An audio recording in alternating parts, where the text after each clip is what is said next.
आज हम लोग पढ़ेंगे कोऑर्डिनेट ज्योमेट्री का एक काफ़ी इंपॉर्टेंट टॉपिक होता है एरिया ऑफ ट्रायंगल, कि एरिया ऑफ ट्रायंगल कैसे निकालते हैं। और जब भी कम्पिटिटिव एग्जाम में ये क्वेश्चन पूछे जाते हैं, लड़के इस बेसिक फॉर्मूले का यूज़ कर देते हैं और यहाँ वो गलती कर देते हैं। क्योंकि अगर आप इस बेसिक फॉर्मूले को कितना भी प्रैक्टिस कर लो, आपको 60+ सेकेंड्स लग जाएंगे, तो एग्ज़ाम में इतना टाइम होता नहीं है। तो हम लोग इस क्वेश्चंस को एक बेसिक ट्रिक से पढ़ेंगे। एक ट्रिक पहले मैं बताऊंगा, उसके बाद फिर मैं एक दूसरा ट्रिक भी बताऊंगा। तो अगर आप इन दोनों में से किसी एक ट्रिक का यूज़ करते हैं तो आपका एग्ज़ाम में काफ़ी समय बच जाएगा। अप्रॉक्स 30 सेकेंड्स के अंदर आप ये क्वेश्चन कर लेंगे। और अगर प्रैक्टिस करते हैं आप, मोर प्रैक्टिस, तो आप 10 सेकंड के अंदर 15 सेकंड बहुत है इस क्वेश्चंस को करने के लिए। तो ऐसा क्वेश्चन आता है कि आपको 3 बिंदु दिए हुए रहते हैं और पूछ देगा कि बताइए इसका एरिया ऑफ ट्रायंगल क्या होगा। जैसे हमारा एक क्वेश्चन एग्जाम में पूछा गया है, एक ट्रायंगल दे दिया गया है, इसके तीनों कोऑर्डिनेट्स हमें दे दिए गए हैं और पूछा है कि बताइए एरिया ऑफ ट्रायंगल क्या होगा। तो जब भी हमको इस तरह का क्वेश्चंस देखने को मिल जाए कि एरिया ऑफ ट्रायंगल पूछ दे, तो हमें क्या करना है, तीनों बिंदु को एक आप लिख सकते हैं, तीनों कोऑर्डिनेट्स को लिख देंगे। -2 0, एक कोऑर्डिनेट मेरा ये हुआ, दूसरा कोऑर्डिनेट ये है 3 5, तीसरा कोऑर्डिनेट है हमारे पास 6 4। इस तरीके से लिख लेना है। फार्मूला का यूज़ ही नहीं करना है। अगर एग्ज़ाम में टाइम बचाना है तो इस फार्मूला का बिल्कुल यूज़ नहीं करना है। आपको इस तरह से कोऑर्डिनेट्स को लिख देना है। अब आपको बीच वाले कोऑर्डिनेट्स को मान लेना है कि ये मेरा बेस है, आधार है। अब इससे आपको देखना है कि डिफरेंस क्या है। -2 और 3 का डिफरेंस क्या है, तो 5। तो यहाँ पे हम लोग 1.5 लिख देंगे। अब ये 0 और 5 का डिफरेंस क्या है, 5। तो यहाँ भी एक 5 लिख दिया। तो मेरे पास एक बिंदु तैयार हो गया। अब देखना है इसी से इसका डिफरेंस देखना है। 3 और 6 का डिफरेंस क्या है, तो 3 3 लिख दिया।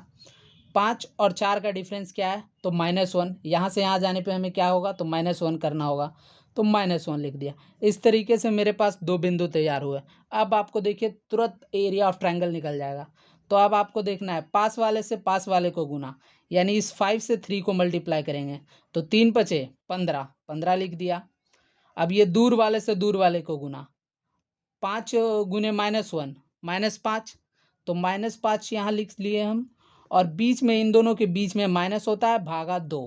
तो यानी 5 से 5 को गुना किए, 3 पचे 15, -5, 5 गुने 1 -5, घटा दिए तो हो गया -20/2, काट दिए तो आ गया 10।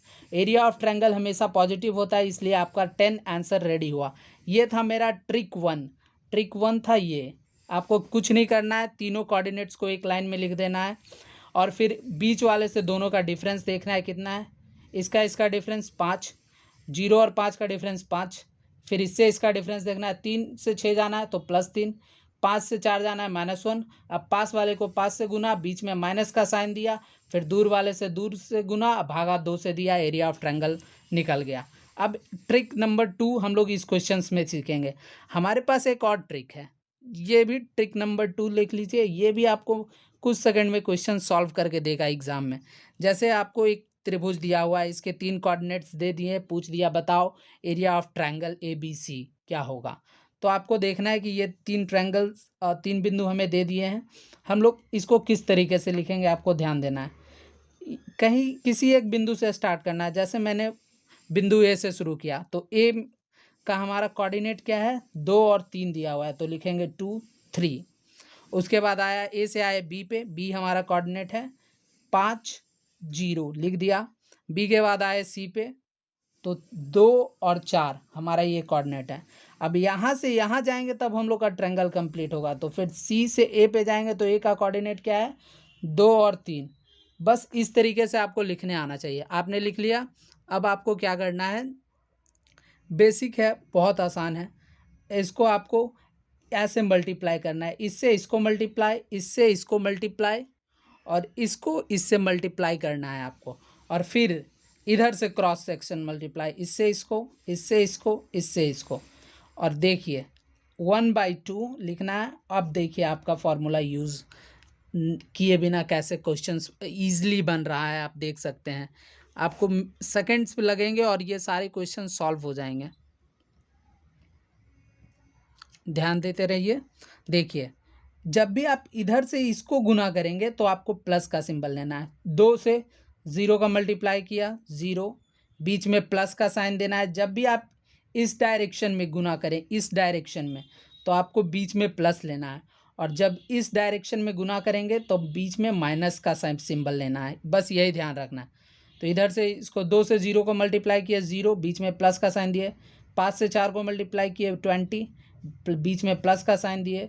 फिर 2 से 3 को मल्टीप्लाई किए तो 6, तो हमारा 6 लिख दिए। अब हम इधर से मल्टीप्लाई करेंगे, और जब भी इधर से मल्टीप्लाई करेंगे आपको माइनस का सिंबल देना है, तो आप माइनस का सिंबल बीच में देंगे। 3 पचे 15 लिख दिया माइनस, फिर बीच में माइनस का सिंबल दिए। 2 गुने 0 0, 2 गुने 4 8, बीच में 8 का सिंबल। अब आपको सिंपली जोड़ घटाव कर लेना है। 26 में से 15 गया, कितना होगा बताइए, किसी को पता है तो कमेंट कीजिए। 26 में से 15 घटा दिए, आ गया 11। 11 में से 8 घटाए 3, तो घटा दिए तो 3 आया, यानी 3/2 हमारा आंसर हुआ। 3/2 स्क्वायर यूनिट हमारा आंसर हो गया। अब इसी को आप ट्रिक 1 से भी बना के देख सकते हैं। ट्रिक 1 क्या था हमारे पास, सिंपल तीनों कोऑर्डिनेट्स को हम लोग लिखेंगे।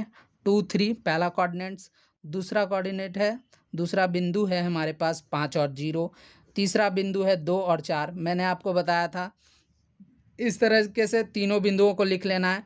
पहले बिंदु से दूसरे बिंदु पे जाने का अंतर देखना है। 2 से 5 जाने के लिए हमें +3 चाहिए, लिख दिया 3। 3 से 0 जाने के लिए +3 चाहिए, लिख दिया 3। एक बिंदु तैयार हुआ मेरे पास ये वाला। अब इससे इस पे 5 से 3 जाना है -3, लिख दिया -3। दूसरा 0 से 4 जाना है +4, लिख दिया +4। अब आपको बताया कि इस तरीके से लिखने के बाद पास वाले का पास से गुना, दूर वाले का दूर से गुना। तो पास वाले का पास से गुना कर देंगे, तो 3 तिहाई 9 -9, और बीच में क्या देना है, माइनस का सिंबल। माइनस का सिंबल दे दिया हमने। अब हम लोग को क्या करना है, 4 तिहाई 12, और यहाँ पे आपने ध्यान नहीं दिया, ये 2 से 3 गया +3, यहाँ से गया -7 ये सिंबल, तो ये माइनस माइनस प्लस हो गया, तो ये सिर्फ 9 हुआ था। और माइनस, और ये दूर से दूर को किया गुना 12, अब भागा क्या देना है 2 से, तो क्या हो गया 3/2, यानी यहाँ भी इससे भी आंसर आपका तैयार हुआ 3/2 स्क्वायर यूनिट। जब भी एरिया रहता है तो उसे स्क्वायर यूनिट में लिखते हैं।